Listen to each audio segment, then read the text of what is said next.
Hi, everyone of the sign of Sagittarius. This is Zaida Velgara from Becoming I Am here with your reading of February 2026. I hope you enjoy it. To start off, thank you, everyone who's been liking, subscribing, following, sharing, commenting. You guys are amazing. I hope the blessings that you send this way be returned to you for your greatest good and your divine purpose.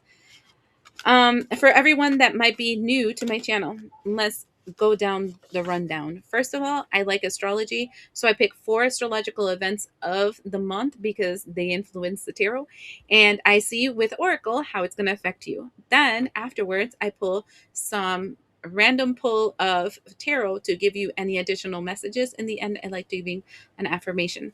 I only like to do readings about 1 time a month because I believe that if you have too much information, it is just that. Also, if you're trying to influence your reality, if you're filling up too many cups at once, you're never going to get it done, right? So like to give you one message, and you can revisit it a couple of times and just see where you're at, or just see it once and then prepare your plan for the month, right? So, and that being said, the first thing that we're going to be looking at is Saturn entering Aries. Saturn is entering Aries on the 13th, and it will remain there at April 12th, 2028. That is 2 years with that energy there. And that is discipline, restrictions, parameters, oaths, signing contracts that are going to create a new identity for you. Okay, because it's connected to the energy of Aries, first house. It's all about identity. It's all about the emperor and taking charge of your reality. This is also knowing the difference between having to take things on for yourself and knowing when to delegate, right? So that's the energy that I'm seeing for that. And let's see how it's going to affect you. Ooh, that was crazy. Did you see that? Like, I was ready to put it in and all these cards flew out. Okay. That's like half a freaking deck. Shut up. It's 4 and 4. Okay, I'll go with it because it's kind of weird how it did 44. So on one side of the 4, this would be the left side. We have the energy of Pellet with determination. We have the energy of Bridget with inner peace. We have the energy of Oya with expression, and the energy of Rihanna with enchantment. And what I'm seeing on the left, this is the old you, right? Because I'm saying old you, new you. Old you, you're using the energies, all the energies actually, because it kind of looks like fire, earth, wind, and water here as you're looking at it. It's so crazy the visual on this. But look, all of them are on here. And so what I'm seeing in this energy is that you're using all 4 elements for you to move in a direction that you feel is calling to you. So this is investing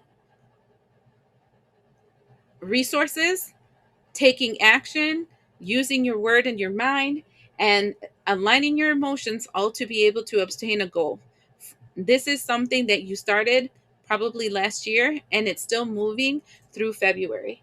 And then in February, this feels like how it's going to actualize. And we have Chalchinlique, and it says fresh start. I tried. Okay. Then we have the Muse with inspiration. Then we have Saraswati with enlightenment. And we have Retalin with self care. And what I'm seeing is that all that oomph from the past, February 1st feels like a new beginning. And moving into this energy of the 13th, you're going to be inspired to awaken something inside of you that was missing, but you're also going to be inspired to take care of yourself more.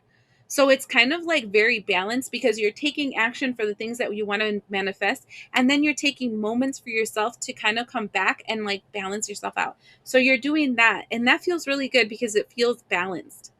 But that was crazy. I totally got 44 of them. I mean 44. 8 of them, right? So 4 and 4. So that being said, the next thing that we're going to be looking at is the solar eclipse and the new moon in Aquarius that's going to be taken care of in the 17th. We might not, well, we will not see the solar eclipse if you're anywhere near central, United States, because it's on the other side. But that doesn't mean that the electrical pull of that, because everything is magnetic, and the magnets are going to actually pull on one side more if both of those planets are together. Both of those celestial bodies are together, and they're going to be pulling on it, those stars. So it will affect our aura. So it will affect us. And honestly, it feels like being pulled in two directions because two different people want you. I know that sounds so crazy. I don't know why I'm feeling that. It feels like, yeah, like a lot of people interested in you and you being pulled in so many directions because all these people are interested in you. That's crazy. I'm going to see about this, okay? Answers. Hold on, we got to see more on that. Psychic abilities.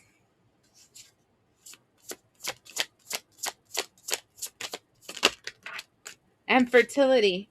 Shut up. You know what this feels like? This feels like you're growing in the spiritual, but you're growing in the physical too at the same time. And you're like tottering between these two realities. It feels like two boyfriends wanting you at the same exact time. I'm talking about female, like, because I'm a female. It can be a guy with two women wanting them, but it feels like being pulled in two different directions. And it's like you're being pulled intuitively over here, and you're getting answers and you're getting guidance and blah, blah, blah. And then you're getting pulled over here because this is your creative endeavor and it's growing and multiplying, and you're kind of doing a lot of this.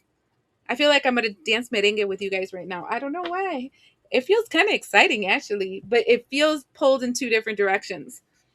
You're the first one I feel pulled in two different directions, actually, because everybody else, it felt like something's being removed from you because something new is being born. And in your case, no, it's two things happening at the exact same time, and you tottering between the two. That's what it feels like. I'm liking this energy. Actually, it has me really like hyper. I feel really good in your energy. Maybe because I'm a Sagittarian, but maybe I'm a little biased. No. But you know what? This is crazy. This feels, yeah.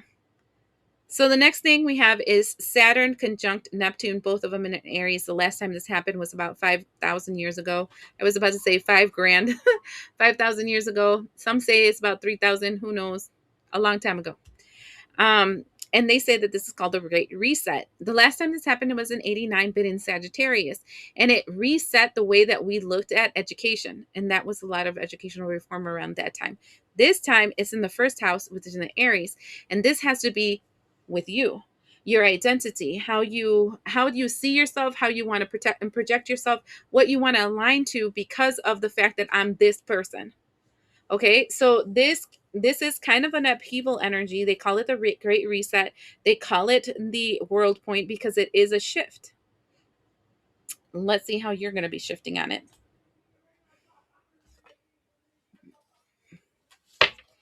Sorry that I look kind of confused, but they're kind of like, oh, I'm over here. Look at that. We have the Two of Waters, that and karma. I have to show you this. So we have the Two of Waters and karma. Literally, it's like, it feels like a karmic connection. And I don't think, it doesn't feel negative because of all I'm seeing. Okay, the first thing I'm seeing is you defending yourself, 7 of Wands. Then we have the 2 of Earth and balancing your energy. I'm seeing a lot of the balancing act here. And then we have the 6 of Air. And the 6 of Air feels like flying the coop, releasing yourself from something. What is this all about? I only wanted it. Oh. And then we have the Scales of Balance, enslaved prisoner, the World card, followed by the Three of Waters. I mean, I feel like you're going to be set free from something. Like right now, what I'm seeing you doing up to this point, you were holding the fort. You were waiting and defending yourself and holding the line, right? And keeping yourself balanced financially until you're able to fly the coop. And then all of a sudden, here comes the energy of balance and justice with the enslaved person, which is you, ending this cycle and allowing you to look for an opportunity that's better financially for you. And then the bottom, we have female issue, which is your female desires. I mean, this is like the energy of desire. This is what you desire, and it's coming towards you. The next thing that we're seeing is Mercury retrograde, February 26th through March 20th.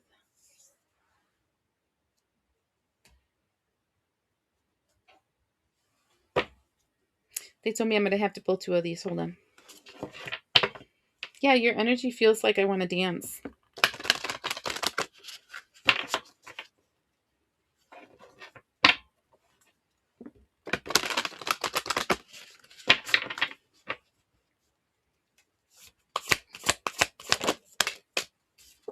Radical honesty. Oh, that's harsh. Now, let's see how that's all about.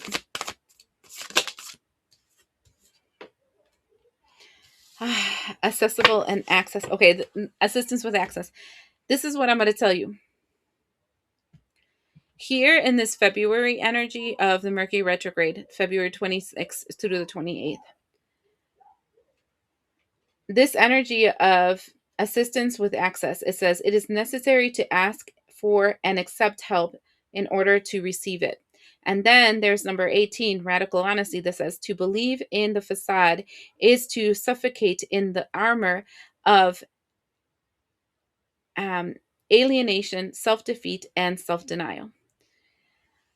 I think Mercury retrograde is going to create a big wake-up call, and I'm hoping that it's not going to be directed towards you, but not all of us are in the same frequency, and you have to keep that in mind, right? So I'm just going to act like if it was somebody else external, but each one of us knows our path, and we know our true selves. Like if we're lying to ourselves, that's on us, right? And the reason I say that is because of this radical honesty. Radical honesty is this energy where we're being delulu, right?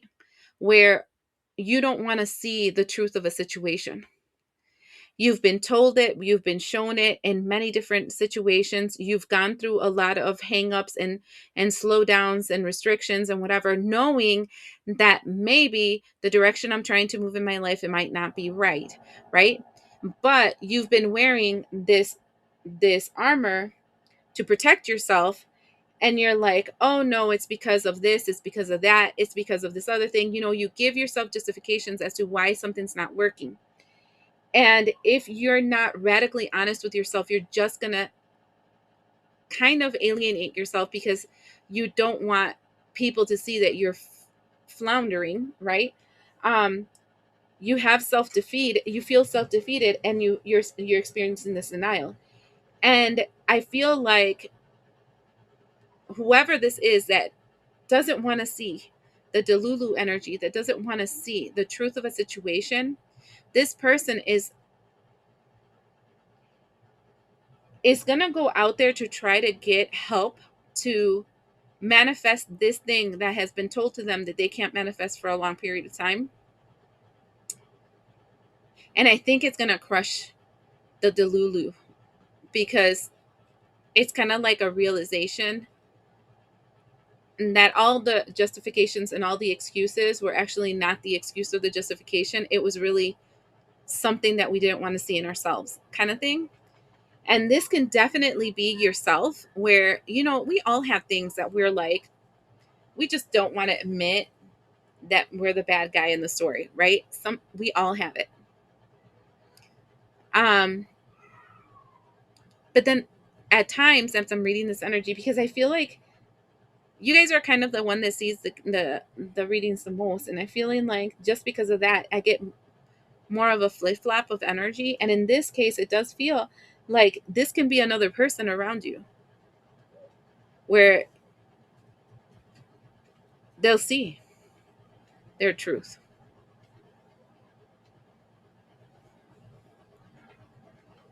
Hopefully it's the other person, not you, because this hurts, because it's kind of like I had this whole imaginary reality for myself, and the whole world was the problem, and I was the good guy, and people don't understand, and they're going to suffer because they don't see. And then all of a sudden you wake up and you're like, holy crap, it's me, I'm the problem, it's me, like that song, right?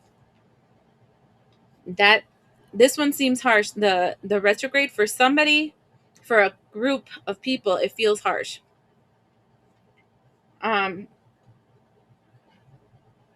but it does feel like Delulu energy, and like finally realizing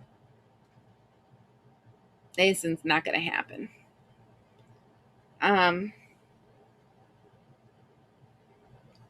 it's crazy. So that being said, let's do some tarot to finish up this reading.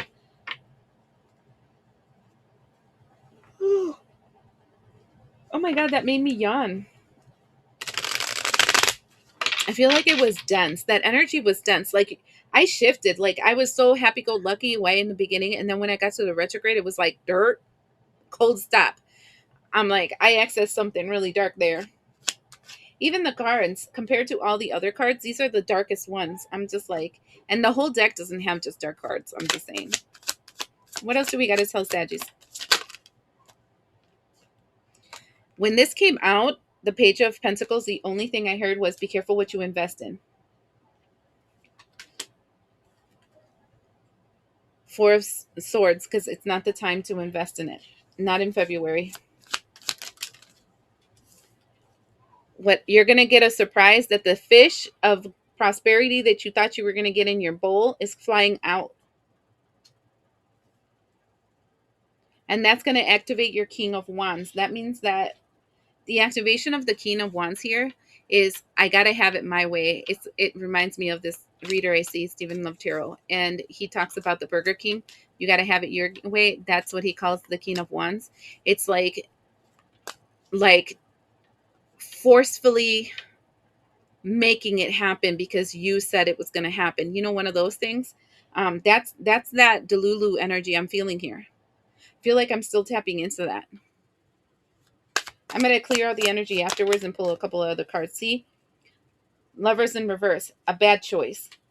The Five of Wands in reverse, and you're really not going to be able to fight against it. And then the bottom of the deck is like the Ace of Swords, but this is the before tarot. The bird isn't even flying, and the sword is still in the ground. It literally is like you don't want to see the truth. This is Delulu energy. Let me clear out the energy, and I'll try to get the other group. I feel like I'm getting too. This happens sometimes with me with Sagittarian readings.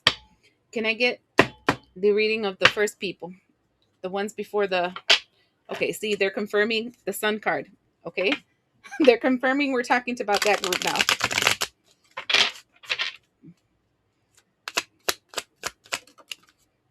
The Chariot card in reverse. Not moving forward in something. Ace of Wands that you're passionate about.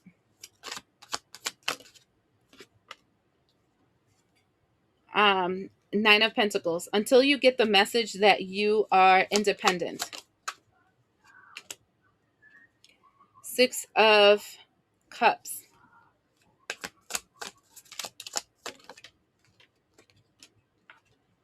Ace of Pentacles. Empress energy. I feel like what I'm seeing here is that you're slowing down and taking movements forward in something that you're very passionate about, because you're going to receive some news. It's something related to children. So it can be like something's happening with your kids, or something's going to tie you're up, and it's going to require a lot of investment in your part. And so you're going to tend to your home more than worrying about this new movement that you want to do going forward, like this new investment. In the bottom of the deck, I do see spying energy, and I do see people trying to enter your energy space to kind of see what you're doing and trying to take stuff, but you're ready to fight. So, I mean, whoever invades your space, I mean, what is that? Faffle, you know? I would say faffle for whoever tries to enter your space. But I do see you're pausing for something because there's something that's going to happen with your kids or something, if you have kids, or younger people around you. Like it feels like, honestly, it feels like your kids, but it's something you're responsible for or something from the past that is going to require your investment.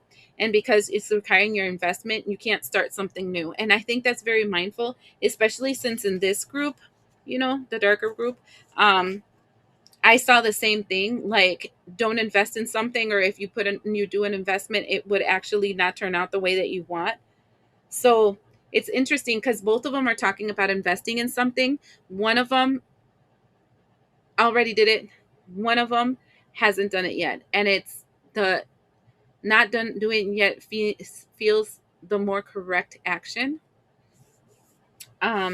So just letting you know, that was a very interesting reading. I hate it when my energy readings for Saggy start splitting in half, because and then I feel like I'm telling you yes and no, up and down, right or left, and left. And so, but it was good until I got to that Mercury retrograde, because I think I hit a darker collective then. Maybe because a darker collective is the one that's going to be trying to mess with you or spy on you, because we did see spying and stuff during that period of darkness during the retrograde. Okay, so let's see what's up with the affirmation.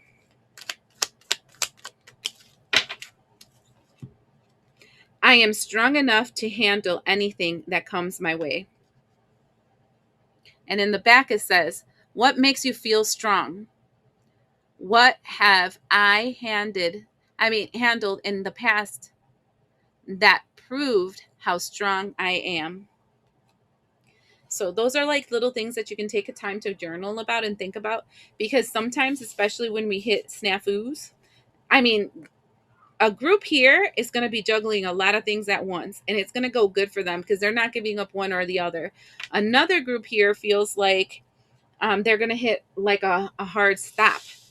And the only way to get over a hard stop is to keep in mind the things that you did in the past and you overcame in the past to overcome things in the future. Okay? I hope that gives you the guidance that you need. I thank you for being here till the end, because if you are, good for you. These people are the ones that are able to focus long enough to be able to be magicians in the first place. Continue doing the work, especially the lighter group here. You're on the right track. It might take a little bit longer. It does look like you're going to have a pause because something's going to come up when it comes up regarding family, but you got this. That's all I'm going to say. You got this. I hope that helps.